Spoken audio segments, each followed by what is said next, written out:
ఈ ద్రవస్థితిలో ఉన్న కులం అందరికీ అర్థం కాదు, సామాన్యంగా మీకు అర్థమవుతుంది ముఖ్యమంత్రిగా. ఎందుకు అంటే మీరు రెడ్డి సామాజిక వర్గంలో పుట్టారు, మేము గూటన్ రెడ్డులుగా మేము పుట్టాము.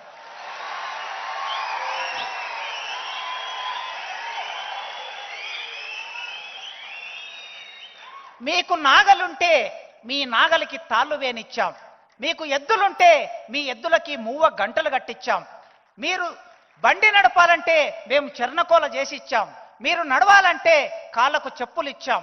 ఇట్లా మీ వ్యవసాయంతో మా జీవితం ముడిపడి ఉంది. ఇది ఉత్పత్తి క్రమంలో ఉన్న జీవితం. అందుకే పాలమూరు జిల్లా నుంచి, పేదరికం నుంచి, నల్లమల్ల నుంచి వచ్చినటువంటి మీకు ఈ విషయం తెలుసు. ఈ విషయం అర్థం చేసుకోగలరు కులం యొక్క ప్రభావం ఎట్లా ఉంటుందని. అందుకే ఈ సమస్యలన్నీ అనుభవిస్తున్న మాకు మీరు కాస్త చొరవ చూపితే, మీరు అనుకుంటే కొంత మేరకైనా మేము ముందు వరుసలోకి రాగలుగుతాం.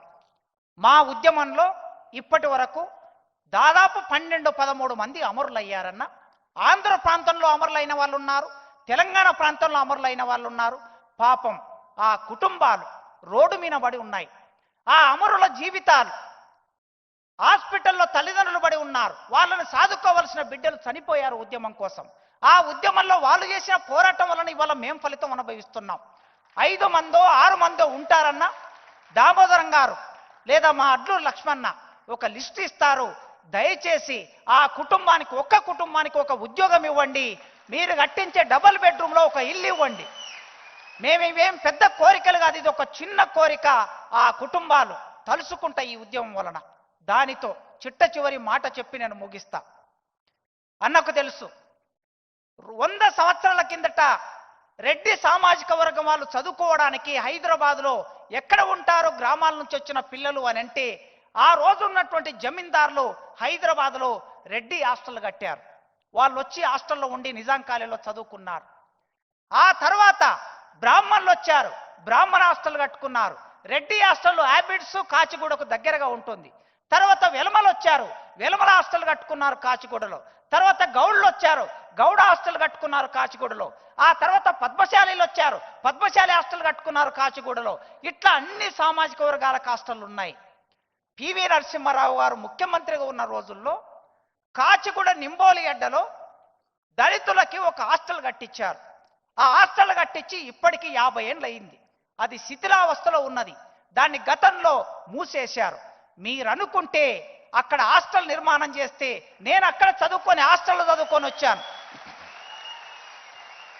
కొన్ని వేల మంది, లక్షల మంది విద్యార్థులకి నింబోలి అడ్డ హాస్టల్ ఒక ఆధారం. మాకు ఈడ ఉన్న ఎంప్లాయీస్లో 50% ఎంప్లాయీస్ అక్కడ హాస్టల్లో ఉండి చదువుకున్న వాళ్ళు. మీరు అనుకుంటే ఒక్క క్షణంలో ఆ హాస్టల్ భవనం శిథిలంలో ఉన్నది, దాన్ని డిస్మెంట్ చేసి ఒక కొత్త భవనం కడితే మాకు ఆధారంగా ఉంటుంది. మీరు ఒక్కసారి ఆలోచించండి. బంజారాలకి బంజారా భవనం ఉన్నది, ఆదివాసులకి కొమరం భీం భవనం ఉన్నది. కానీ మాకు భవనం లేదన్నా. మీరు ఫోర్త్ సిటీలో ఇస్తారో, బంజారా హిల్స్లో ఇస్తారో, జూబ్లీ హిల్స్లో ఇస్తారో, ఆ భవనానికి జాంబావు భవనం అని పేరు పెడతారో. ఎప్పుడైనా మీరు మొన్న బంజారా భవన్కి వచ్చారు సేవలాల్ మహారాజ్ జయంతికి. ఫస్ట్ టైం నేను అక్కడికి వచ్చాను. చాలా అద్భుతంగా ఉంది భవనం.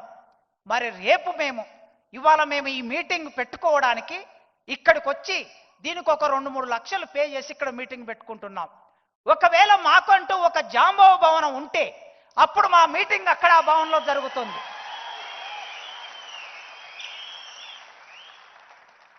ఈ కొన్ని విషయాలు మీకు తెలిసిన విషయాలే. మీ సందర్భంలో ఇంత పెద్ద ప్రభుత్వాన్ని నడుపుతున్నారు గనక, మీరు ఈ ప్రభుత్వంలో అనేక విషయాలు ఉంటాయి గనక ఇవి మీ దృష్టికి తీసుకొచ్చాను. అన్న, చాలా వేదికల్లో కాసిం గారు చదువుకున్నారు, ప్రొఫెసర్ అయ్యారు, ఆయనకు భూమి ఉందో లేదో నాకు తెలియదు అన్నారు సార్. ఇప్పుడు చెప్తున్నా, మా తాతకి నిజాం ప్రభుత్వం కాలంలో 3 ఎకరాల భూమి ఇచ్చారు, రాళ్ళు రప్పలు గుట్టలు. అది అసైన్ ల్యాండ్ అని మా నాన్న పేరు విన పట్టా అయింది. కానీ గత 10-15 సంవత్సరాలుగా మాకు ప్రభుత్వాలు ఇచ్చిన మాన్యం భూములు, అసైన్డ్ భూములని రకరకాల పేర్ల మీద లాగేసుకొని, మా గ్రామంలో రైతు వేదిక కట్టాలంటే మాలమాదిగొల్ల భూములు గుర్తొస్తాయి. మా గ్రామాల్లో శ్మశాన వాటిక కట్టాలంటే మాలమాదిగొల్ల భూములు గుర్తొస్తాయి.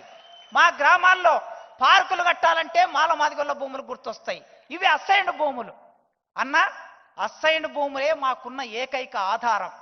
నా గ్రామంలో స్వయంగా నా అంబట్పల్లి గ్రామంలో మా వాళ్ళు చచ్చిపోతే వాళ్ళని పూడ్చిపెట్టడానికి శ్మశానం లేదు. అసైన్డ్ భూములుంటే కనీసం చనిపోయినప్పుడు వెళ్ళి వాళ్ళని అక్కడ పాతి పెట్టుకుంటాం. దయచేసి మా అసైన్డ్ భూముల జోలికి రాకుండా మీ ప్రభుత్వానికి ఒక సమాచారాన్ని ఇవ్వండి, వాటికి పట్టాలు ఇవ్వండి. రాజేందర్ అన్న ఇక్కడ కూర్చొని ఇట్లా అంటున్నాడు. రాజేందర్ అన్న ప్రభుత్వ కాలంలో ఎప్పుడెప్పుడో మాకు లిడ్ క్యాప్ భూములు కొన్ని వేల ఎకరాల భూములు ఇచ్చారు. రాజశేఖర్ రెడ్డి గారు అనుకుంటా, మీ ప్రభుత్వ ముఖ్యమంత్రి రాజశేఖర్ రెడ్డి గారే లిడ్ క్యాప్ భూములు ఇచ్చి ఆ భూముల్లో లెదర్ పార్కులు పెట్టి దానికి ఒక యంత్రాంగాన్ని ఏర్పాటు చేసి దాన్ని అమలు చేశారు. కానీ లిడ్ క్యాప్ భూములు ఇక్కడ ఇప్పుడు భూముల ధరలు పెరిగినాయి. పెరిగిన తర్వాత ఈ గచ్చిబౌలిలో మా లిడ్ క్యాప్ భూముల్లోకి ఒక పెట్రోల్ బంక్ వచ్చింది. మా లిడ్ క్యాప్ భూముల్లోకి ఒక పెద్ద షాపింగ్ మాల్ కట్టాలని ప్లాన్ వచ్చింది. తర్వాత సిద్దిపేటలో లిడ్ క్యాప్ భూముల్లో ఇంకో చోట ఆక్రమణకు గురి అవుతున్నాయి. అన్నా, మీరు తలుచుకుంటే మీ ప్రభుత్వంలో ఉన్న వాళ్ళని ఎవరినో ఒక్కరిని, మీకు అనుకూలంగా ఉన్న వాళ్ళని, మీ పార్టీకి సంబంధించిన వాళ్ళని, మా సామాజిక వర్గానికి సంబంధించిన వాళ్ళని వెంటనే లిడ్ క్యాప్కు ఒక చైర్మన్ నియామకం చేయండి. చేసి ఆ భూములని కాపాడండి. ఈ కొన్ని అంశాలు మీ ముందు పెడుతున్నా. దయచేసి మీరు సహృదయం ఉన్నవాళ్ళు, మా గుర్రంజాస్ప ఏమన్నాడంటే, వాని కన్నీటి కథ సమన్వయంబు చేయ ఆర్ధ హృదయంబు కూడా కొంత అవసరంబు. ఇది మా కన్నీటి కథ. ఈ కన్నీటి కథని సమన్వయం చేసే ఆర్ధ హృదయం మీకున్నది. కనుక ఈ విషయాలని మీ ముందు పెట్టాను. ఇది ఉద్యోగుల సభ. మా ఉద్యోగులు ఏకతాటి మీద ఒక చైతన్యవంతంగా మా సమాజాన్ని విముక్తి చేయడానికి మా ప్రయత్నం చేస్తాం, మా ఆలోచన చేస్తాం. మేము మాత్రమే కాదు, ఇంకా ఉద్యోగాలకు రావాల్సిన వాళ్ళు చాలా మంది ఉన్నారు. వాళ్ళ కోసం కూడా మా జ్ఞానాన్ని, మా సమయాన్ని, మా డబ్బును మేము వెచ్చిస్తాం. మా కృషి మేము చేస్తాం. ప్రభుత్వాన్ని ఎవరైనా మీకు ఒక విజ్ఞప్తి చేస్తున్నాం, ఆఫీస్కు వెళ్ళకపోతే తప్పు, చైర్మన్ కూర్చొని సరిగ్గా పని చేయకపోతే తప్పు, టీచర్ అయి క్లాస్ రూమ్కు వెళ్ళకపోతే తప్పు, సరైన పాఠం చెప్పకపోతే తప్పు. రాకపోతే నేర్చుకోండి ప్రియమైన ఉద్యోగస్తులారా, రాకపోతే నేర్చుకోండి అంటారు. వీళ్ళు రిజర్వేషన్లో వచ్చారు, వీళ్ళకు పని రాదు అనే పరిస్థితి తెచ్చుకోవద్దు. ఒక్కసారి ఉద్యోగంలోకి రావడానికే మనకు రిజర్వేషన్, పని తప్పించుకోవడానికి రిజర్వేషన్ కాదు, పాఠం తప్పించుకోవడానికి రిజర్వేషన్ కాదు. దయచేసి మీరు ఉద్యోగం, మనం నెల జీతం తీసుకుంటున్నామంటే, నేను 2,80,000 జీతం తీసుకుంటున్నా యూనివర్సిటీలో. ఈ జీతం డబ్బులు ఎవరివి? మన ప్రజలు పన్నులు కడితే